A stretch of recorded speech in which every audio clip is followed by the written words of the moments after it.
Bueno. Probando. Ya estamos en vivo, hermanos. Ah, Vamos a esperar un momentito, unos 2 minutitos en lo que algunos de ustedes se puedan conectar. O si no, los que no se pudieran conectar, pues lo van a ver después en diferido. Vamos a esperar. Ok, aquí está, creo que ya se conectó Yeye. Pienso que es su avatar. La hermana Constantina. Hola hermana, Dios le bendiga. La Yeye. Dios te bendiga. Vamos a iniciar en unos minutitos más, ¿sale? Vamos a ver si los hermanos se conectan. Está nuestro pastor. Pastor, muy edificante la enseñanza. Yo creo que para todos los que estamos aquí conectados ha sido de bendición. Para el grupo pequeño, para la iglesia, para todos nosotros. Romanos es increíble. Dice Yeye, buenas noches. La hermana Bego también ya se conectó. ¿No se escucha? A ver. ¿Ya se escucha? ¿Sí me escuchan todos? ¿Sí se escucha, amor? Ok, creo que sí se escucha, pastor. Ajá. No sé, ¿alguien más no escucha el audio? Ya en unos 30 segundos empezamos. Eh, pues bien, vamos a empezar en un ratito más. Vamos a esperar a ver si se conecta alguien más. Y no sé si alguien se acuerda, alguien puede comentar, qué fue lo último que vimos en la clase pasada de esta serie de Toda la escritura es útil. ¿Se acuerda? ¿Alguien que pueda comentar antes de iniciar? Mientras aquí estoy con mi cafecito. No es de Star Wars y está más chiquito, pero es un cafecito. Dice, yo escucho súper bajito. Ay, no sé qué se deba. Voy a tener que hablar un poco más fuerte. Ahorita que empecemos bien. Hermana Constantina, buenas noches. Hermana Bego, buenas noches. Y pues yo creo que ya vamos a empezar, ¿sale? Vamos ahora. Señor, te damos muchas gracias por este tiempo que nos das, por lo que ya nuestro pastor ha compartido, Señor, de Romanos. Gracias, Dios. Te pido que esta palabra penetre en nuestro corazón, Señor, nos conduzca a Cristo y a ser, Señor, hospitalarios, amorosos, perdonadores, Señor, con nuestros hermanos. Ayúdanos, Dios. Ten misericordia de nosotros, pues nuestros pecados son muchos, Dios, pero queremos agradarte por lo que tú ya hiciste por nosotros. Hoy te pedimos que también nos ayudes en este tiempo que hemos de tener en esta serie, Señor, que sea tu Espíritu Santo que nos dirija y nos ministre. En el nombre de Jesús. Amén. Ok, estás poniendo apenas el café, dice Yeye. Muy bien. Su taza es de Alicia. Dijo, todos tienen tazas diferentes. Está bien.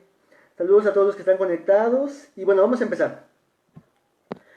Estamos en una serie los miércoles acerca de toda la escritura es útil. La semana pasada veíamos lo importante que es ser buenos intérpretes y vimos que los primeros intérpretes, tanto Adán y Eva y Satanás mismo, reinterpretaban las palabras de Dios, añadiendo algo a su palabra o quitándole algo a su palabra. Se volvieron en fariseos o se volvieron en legalistas o se volvieron en antinomianos o libertinos. ¿Sale? La hermana Ofe dice hola a todos, saludos.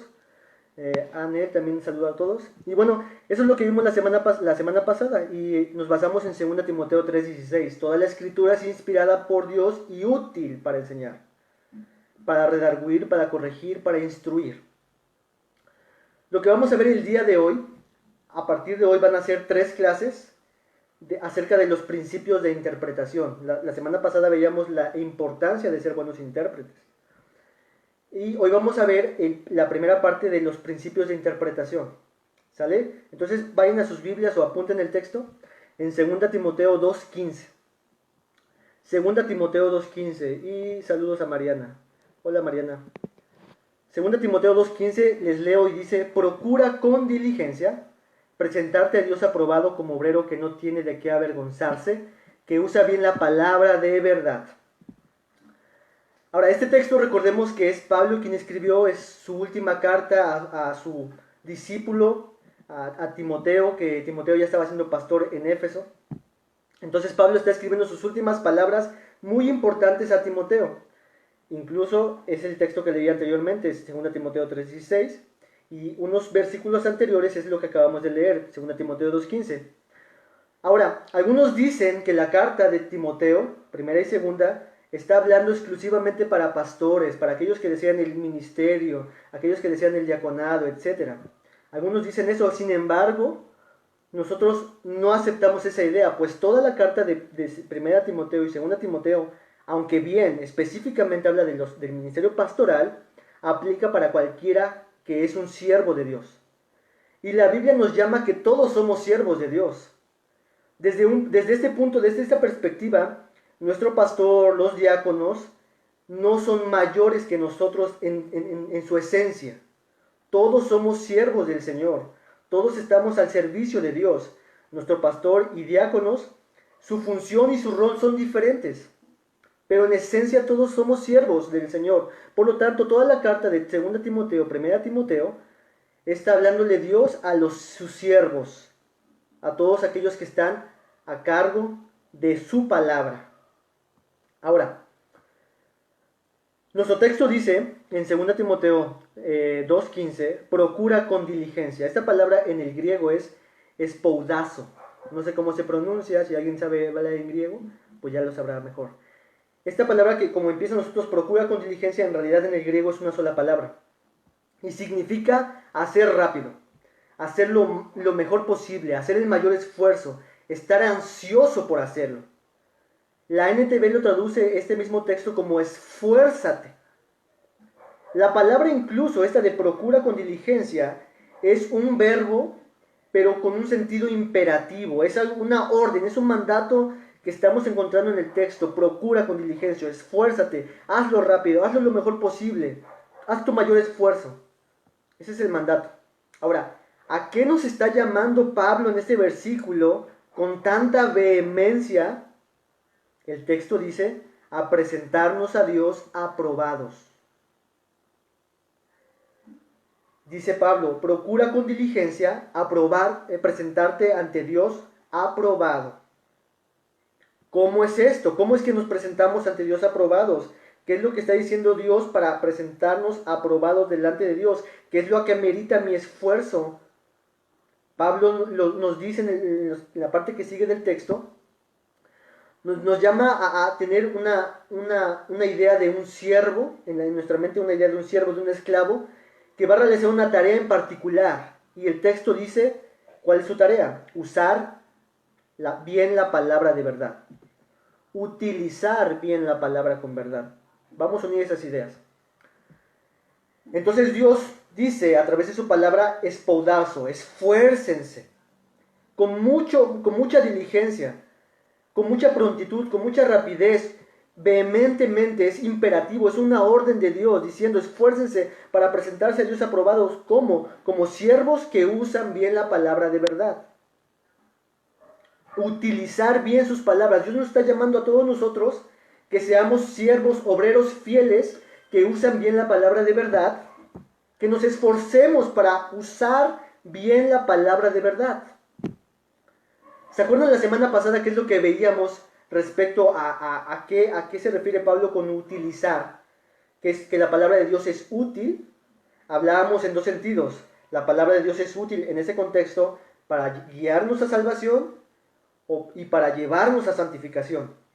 Entonces, si unimos esas dos ideas, Dios nos está diciendo, esfuércense para utilizar correctamente la palabra de Dios, mi palabra, que las va a conducir a salvación y a santificación. Esfuércense, sean diligentes.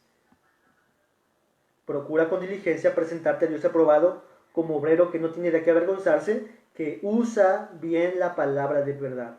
Este es el llamado para nosotros, hermanos. Utilizar bien la palabra de verdad. Es importante, importantísimo lo que interpretamos del texto. Es importantísimo no porque nos vaya a conducir a algún lado, sino porque son las palabras de Dios lo que necesitamos nosotros. Y hoy veremos, como les decía al principio, cómo podemos ser fieles obreros que usan bien la palabra de verdad. Yo les voy a presentar algunas reglas básicas. He estado leyendo algunos libros de interpretación, de hermenéutica, y es un mundo, hermanos, es un mundo. Quizás algunos de ustedes también lo han descubierto así. Pero yo quiero enseñarles algunas reglas que yo mismo he usado, que he escuchado en la iglesia, que he investigado. Esas reglas que nos van a ayudar a nosotros a poder ser fieles obreros que usan la palabra de verdad. Ese es nuestro llamado, ese es tu llamado, usar bien la palabra de verdad. Y debemos esforzarnos, cada uno de nosotros. Ahora, yo voy a presentar estas reglas, pero yo no me puedo esforzar por ustedes, amados hermanos. Yo no puedo esforzarme ni ser diligente por ustedes. Cada uno de nosotros va a rendir cuentas con Dios de qué tan esforzados fuimos en usar bien la palabra de verdad. Así que esforcémonos, hermanos. Dicho lo siguiente, les voy a decir más o menos cómo va a estar distribuida la clase. Hoy es la primera de 3, que vamos a hablar de estos principios de interpretación. Vamos a ver la primera clase que hoy se refiere al intérprete. A nosotros somos los primeros que debemos de examinar nuestra vida. Nosotros somos los primeros que nos acercamos a la Biblia. Dios no tiene ningún problema, nosotros tenemos un problema. Entonces queremos ver el principio de interpretación respecto al intérprete, o sea, yo. La siguiente clase vamos a ver acerca de la Biblia, algunas reglas de interpretación del libro, de la Biblia, de lo que es la Biblia misma. Y la última clase vamos a ver cómo hay algunos esquemas o panoramas generales de interpretación. Cómo es que usamos todas las cosas que ya hemos visto anteriormente. ¿Sale? Hoy vamos a ver entonces el intérprete, principios de interpretación, el intérprete.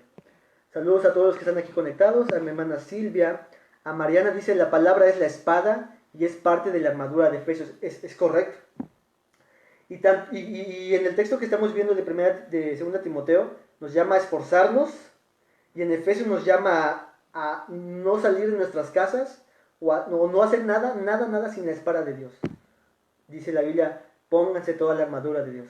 ¿Ok? Muchas gracias, Mariana. Ok, principios de interpretación, el intérprete. Y yo quiero que te grabes en tu mente estas siglas. La A, la P, la E y la R. Aper. ¿Vale? Y vamos a ver qué significa cada una de estas palabras. Aper. La primera es la A. ¿Qué tiene que ver la Biblia conmigo? En primer lugar, ¿cómo yo me acerco a la Biblia? Esa es la palabra A de acercamiento. ¿Cuál es mi acercamiento a la Biblia? Lo primero que yo debo de hacer siempre, debo de acercarme a la Escritura en oración. Jeremías 17:9 dice lo siguiente: engañoso es el corazón más que todas las cosas, y perverso. ¿Quién lo conocerá? Hermanos, debemos estar conscientes, muy conscientes, de nuestra pecaminosidad. Aún no somos, hermanos, lo que vamos a ser en el futuro, en el cielo. Mientras estemos en este mundo, aún estamos arrastrando deseos pecaminosos, poniendo nosotros algunos sentimientos pecaminosos, pensamientos pecaminosos, y muchas veces tendemos a autoengañarnos a nosotros mismos, a autojustificarnos a nosotros mismos. Nuestro corazón es perverso. Hemos sido regenerados, tenemos un corazón nuevo, con nuevas inclinaciones, pero aún así, como lo hemos visto en Romanos, hay una pelea, una batalla en nuestro corazón, en nuestro ser aún, lo que llama John Owen el pecado remanente. Hay un pecado remanente en nosotros que aún no ha sido mortificado totalmente. Este será quitado hasta que estemos en la glorificación, pero por lo tanto, aún nuestra mente puede tener pensamientos equivocados, nuestro sentimiento puede tener sentimientos equivocados, nuestra voluntad, nuestras acciones pueden ser pecaminosas y debemos arrepentirnos y ir a Cristo Jesús. Así que debemos estar conscientes de que dependemos entonces de Dios para la tarea de ser fieles obreros de Dios que usan bien la palabra de verdad. Mira cómo el salmista, en el Salmo 119, el salmista que conocía la ley de Dios, que se deleitaba en la ley de Dios. Si dijimos que David es el salmista de Salmo 119, dice la Biblia que David es uno como conforme al corazón de Dios. Todas estas cosas eran ciertas, era un hijo de Dios, era un creyente. Sin embargo, en el Salmo 119, el salmista dice, por ejemplo, en el versículo 5, Salmo 119:5, ojalá fuesen ordenados mis caminos para guardar tus estatutos. Ese es un clamor, ese es un cántico del salmista diciendo: Dios, mis caminos no son como yo quisiera, ojalá fuesen ordenados mis caminos, porque deseo guardar tus estatutos. Salmo 119:10. Con todo mi corazón te he buscado.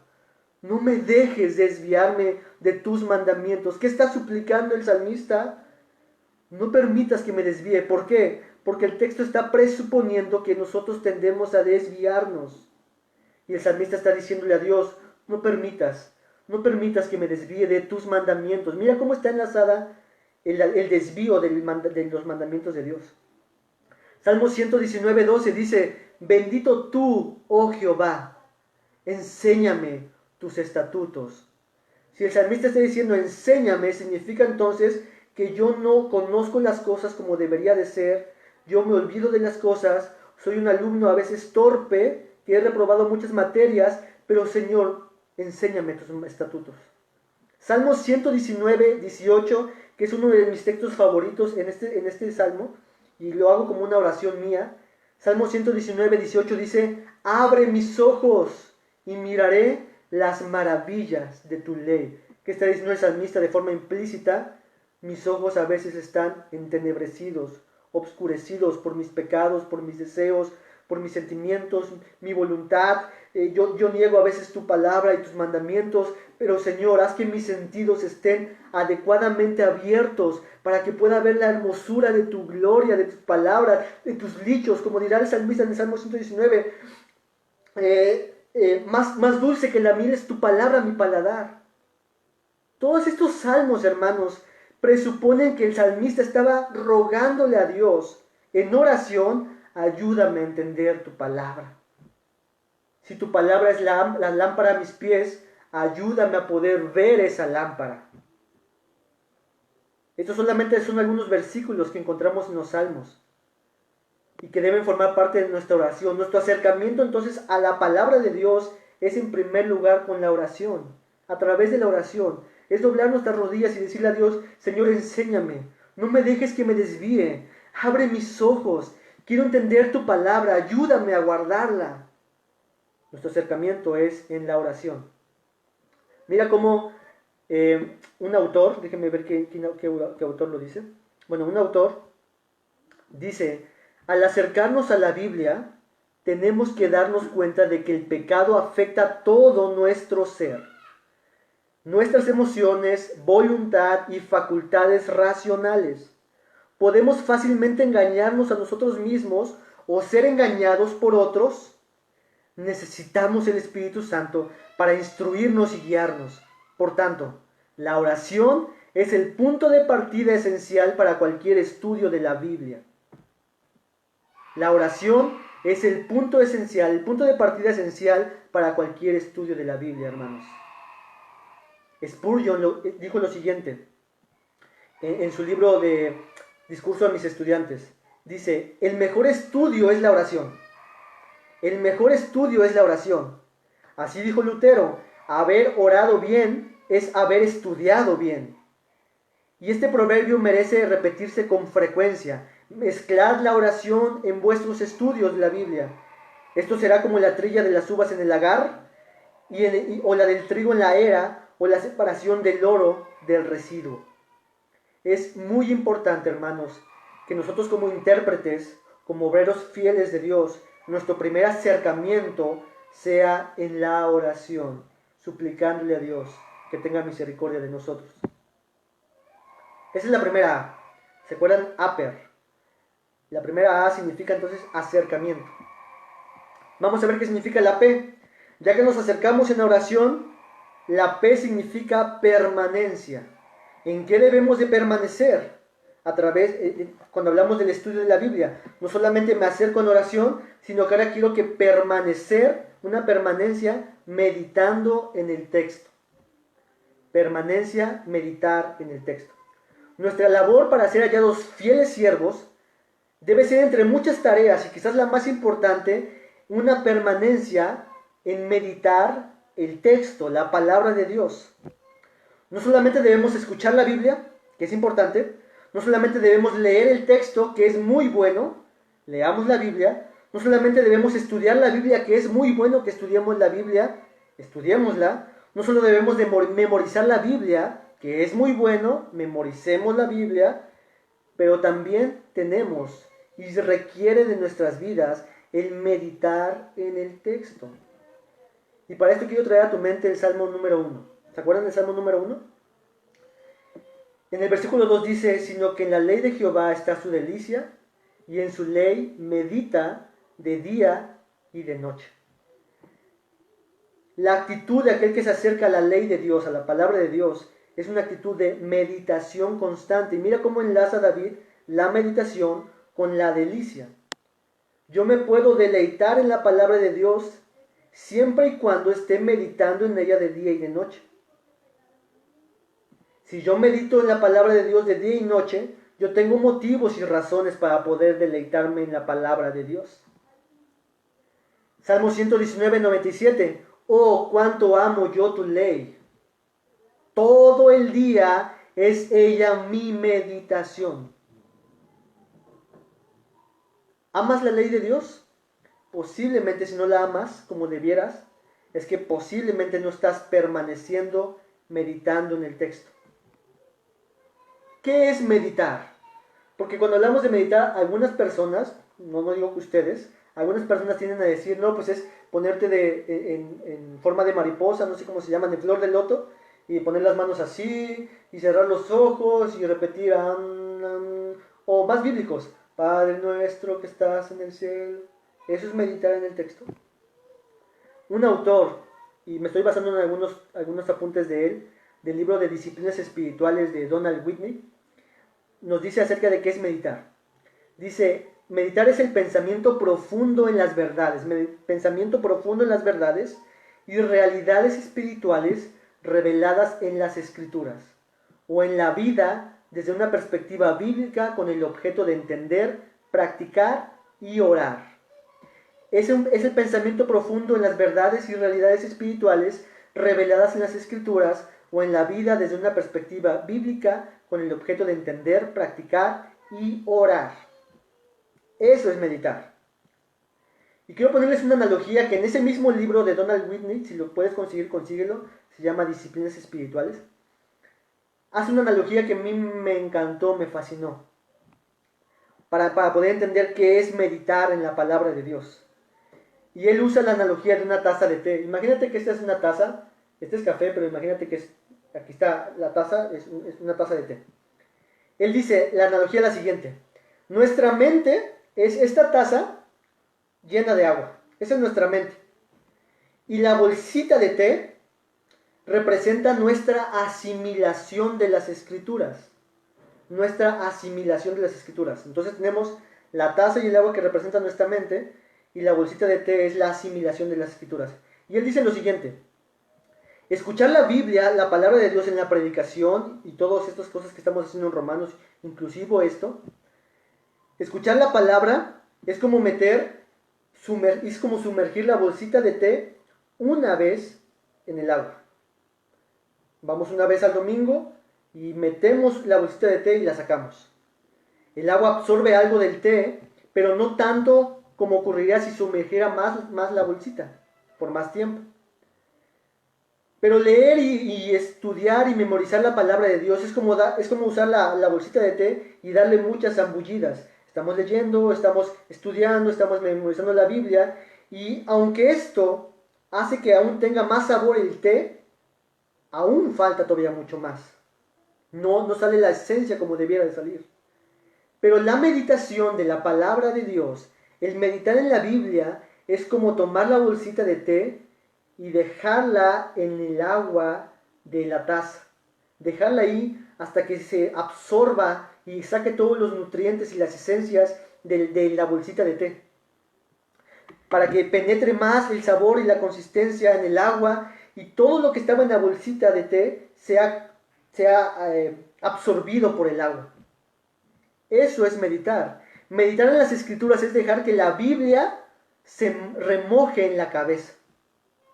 Es estar sumergido no una vez, no algunas veces, sino constantemente en la Biblia. Cuando meditamos en las Escrituras, ellas influyen sobre lo que pensamos de Dios. Cuando meditamos en las Escrituras, cuando meditamos de ellas, influyen para entender los caminos de Dios y de su mundo, influye acerca de nosotros mismos, y de manera similar, así como la bolsita de té le da el sabor al agua, por medio de la meditación constante, saborearemos o experimentaremos la realidad que el texto enseña. Es más rico y tiene más sabor cuando la bolsita de té se deja ahí hasta que absorba toda su esencia. Hermanos, para poder saborear aún un poco más y más y más quién es Dios, debemos de sumergirnos en la palabra de Dios, meditar, pensar, hacer ese esfuerzo mental de qué significa esto, Dios, cómo esto aplica a mi vida, qué quieres enseñarme con esto, etcétera. Eso es meditar, constantemente estar pensando en la Escritura. Entonces, hermanos, es muy importante que cada vez que nos acerquemos al texto, a la Biblia, podamos meditar en alguna parte de lo que leímos. Posiblemente los que estamos aquí, hoy leímos un capítulo, 2 capítulos, no sé cuántos capítulos de la Biblia, pero lo que yo te quiero invitar a hacer es de que quizás no medites en todos los capítulos, pero agarra una parte de lo que leíste y medita en el texto. Mastícalo en el día, en la noche, y medítalo, y medítalo, y medítalo. Mira cómo Thomas Watson habla acerca de un problema que tenemos a veces cuando leemos la Biblia y decimos, es que creo que hoy no aprendí nada, hoy siento que no me llevé nada. Thomas Watson lo atribuye a nuestra equivocada forma de leer la Biblia, o nuestro método. Dice, el motivo del por qué salimos tan fríos después de leer la palabra es porque no nos calentamos en el fuego de la meditación. El motivo de por qué salimos tan fríos después de leer la palabra es porque no nos calentamos en el fuego de la meditación. Necesitamos estar cobijados delante del fuego de la palabra de Dios, meditar, contemplar, dejar que nos caliente más y más sus palabras en nuestras vidas, meditar constantemente, zambuirnos en el té, en el sobrecito que decíamos. Y el fruto entonces de la meditación terminará siendo un mayor deleite por Dios, y el fruto será la obediencia en fe. El fruto de la meditación debe ser la obediencia en fe. Ok, hemos visto 2 puntos hasta aquí. Debemos acercarnos en oración, debemos permanecer en la meditación del texto, pero la tercera, que es la E, es una expectativa. Nuestra expectativa es, Dios me hablará. Dios nos hablará en la Escritura. Muchas veces vamos a la Biblia como simple mandamiento de Dios, pero no vamos en la Escritura con una expectativa de que Dios me está hablando a mí. Y a todos mis hermanos que se acercan a la Biblia, Dios me hablará a mí, Dios me está hablando a mí. Debemos mantener esa actitud de expectativa, que nuestro Señor nos hable en el texto. Es su palabra, son sus dichos sabios. La Biblia enseña que todo lo que está escrito es útil y es inspirado por Dios para nuestras vidas. Si toda la Escritura es útil, significa que es toda la palabra de Dios. Y Dios está decidido en llevar a sus hijos adoptados a ser más como Cristo Jesús. Nuestra hermana Begonia nos compartía del texto de Filipenses 1:6 que decía, la buena obra que comenzó la perfeccionará. Ok, Dios perfeccionará su obra. ¿Y cómo lo va a hacer? Jesucristo oró en Juan 17, santifícalos en tu verdad, tu palabra es la verdad. ¿Cómo Dios nos llevará más en santificación? A través de la Biblia. Y Él entonces nos hablará a nosotros para enseñarnos y ayudarnos a ver lo que tenemos que hacer, lo que hemos de arrepentirnos, lo que hemos de abandonar, lo que hemos de abrazar. Todas estas cosas es lo que Dios nos habla en nuestras vidas hoy. Dios nos guiará a ver nuestros pecados y arrepentirnos, nos guiará y nos recordará que debemos obedecer en fe poniendo nuestros ojos en Jesús. Esto es lo que Dios está haciendo cada vez que nos acercamos a la Biblia. Algunas veces, ciertamente, si leemos algunas partes de la Biblia, serán mucho más fácil de entenderlas que otras. No negamos que hay partes muy oscuras y difíciles de entender. Pero Jesús usó, por ejemplo, para poner una ilustración, ¿se acuerdan de la ilustración de aquel hombre que estaba buscando perlas de gran precio, de gran valor? Y no es que estaba buscando en un catálogo de Facebook o de internet diciendo, creo que esta es buena.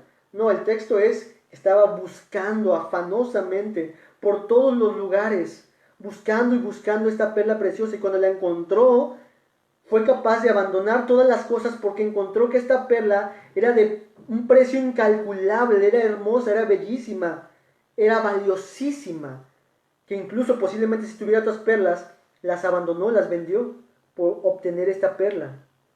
Pongámoslo así, la Biblia es como esa perla preciosa, su palabra, su letra, su ley, los dichos de Dios, lo que Él me está hablando a mí es como esa perla de gran precio. Es como si nosotros fuéramos unos mineros y hay algunas cosas que podemos encontrar solamente con picar tantito y encontramos un tesoro. Pero otras cosas requerirán que escarbemos profundamente, profundamente hasta hallar el oro de la palabra de Dios. Algunos textos serán difíciles, pero hermanos, escarbemos, profundicemos, meditemos, no nos detengamos hasta encontrar el oro de la palabra de Dios. Así que hermanos, debemos ir con esa expectativa. Dios, tu palabra es lo que yo necesito.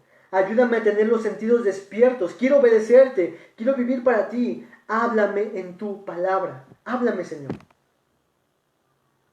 Así que nuestro acercamiento a la Escritura primero debe ser en oración. Nuestra permanencia en la Escritura debe ser en meditación. Nuestra expectativa debe ser que Dios me está hablando.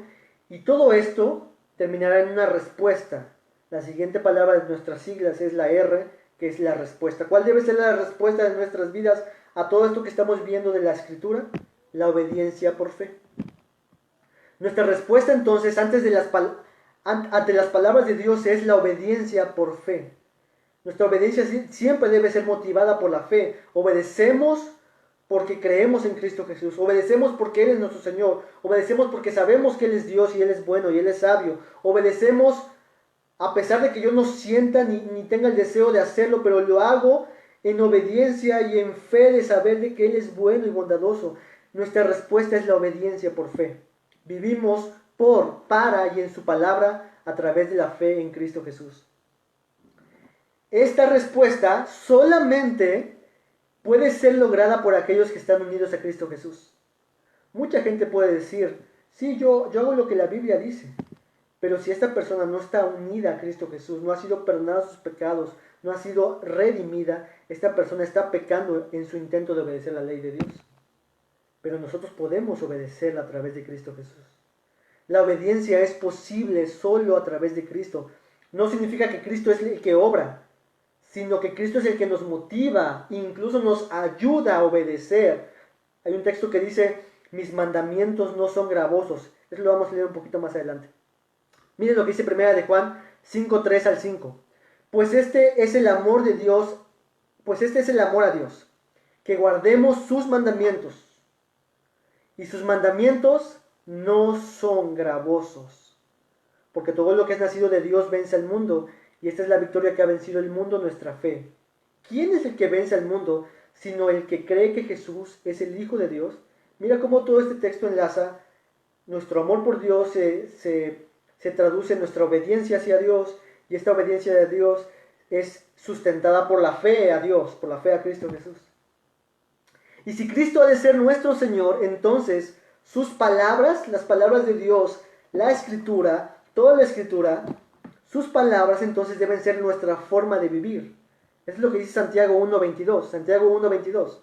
Pero sed hacedores de la palabra y no tan solamente oidores, engañándoos a vosotros mismos. Hermanos, recordemos por qué es que estamos obedeciendo a Dios. ¿Por qué es que obedecemos a Dios? Éramos esclavos del pecado y nuestro amo era despreciable y ruin, un engañador, un mentiroso. Nosotros mismos éramos ese mal amo. Pero Dios, a su debido tiempo, mandó a su Hijo Jesucristo para rescatar a esos reos de muerte por sus pecados. Dios nos ha librado del pecado, nos compró para sí mismo. Ahora tenemos otro amo, es el Rey de Reyes, Él es el Señor de Señores, el Dios de gracia y amor infinitos. Por lo tanto, vivamos para nuestro Rey, pues Él ya hizo todo lo necesario para estar unidos con Él y Él ha prometido que jamás nos dejará, que jamás nos abandonará, que Él hará todas las cosas pertinentes y adecuadas para hacernos santos hoy y llevarnos al cielo. Nuestro Señor, nuestro amo, es bueno, es amoroso. Por lo tanto, la obediencia en el creyente no solamente es un mandamiento, sino es una respuesta de agradecimiento ante tal bondad y amor infinito en Cristo Jesús, hacia pecadores como tú, hacia pecadores como yo, como lo vimos en el atributo de la omnisciencia, aún sabiendo todas estas cosas, Dios nos amó.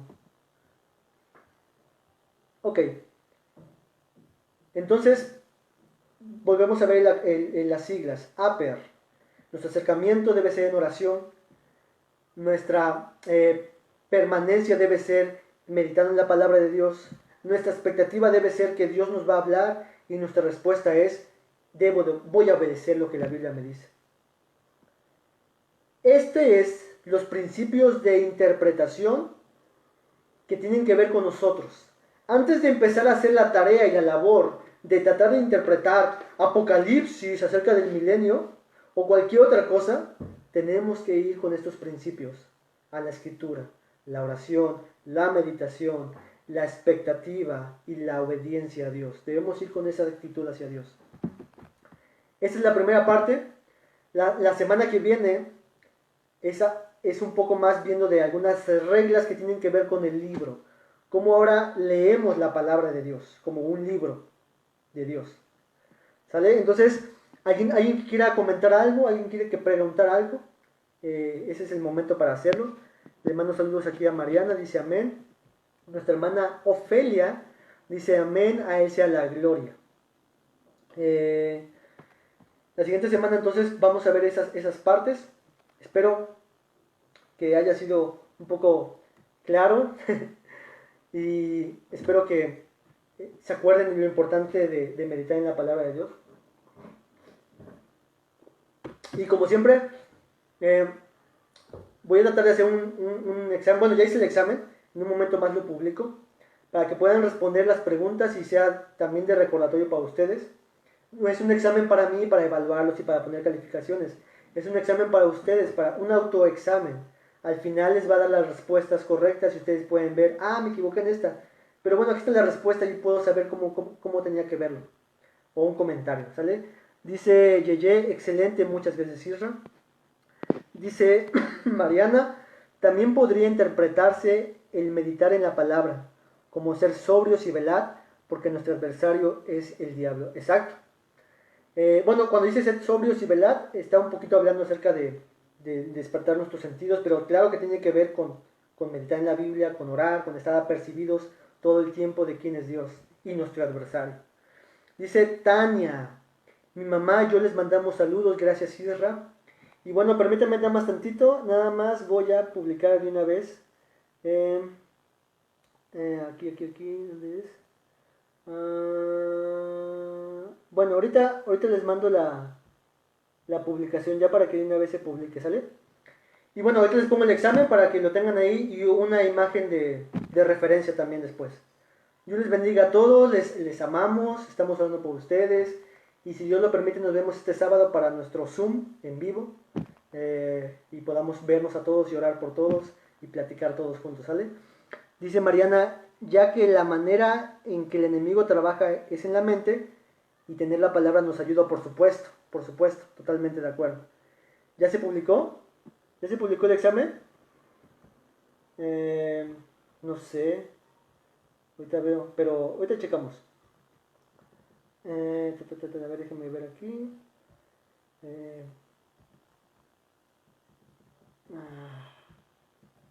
Sí, creo que ya se publicó. Ya está publicado el examen, así que ya pueden ir a responderlo. Y nos vemos pronto, ¿sale? Dice el hermano David. David y yo les mandamos saludos. Gracias, hermana. Dios les bendiga, saludos también. Dice Osbelia, yo aquí también estoy. Sale, Osbe. Pero estoy conectada desde el Facebook de mi mamá. Ya, ok. Ya dice Yeye que desde 10 minutos ya se publicó el examen. Bueno, responden el examen. Pueden o no poner su nombre, no importa, pero es un examen para ustedes, ¿sale? Dios les bendiga a todos, nos vemos pronto. Bendiciones, saludos.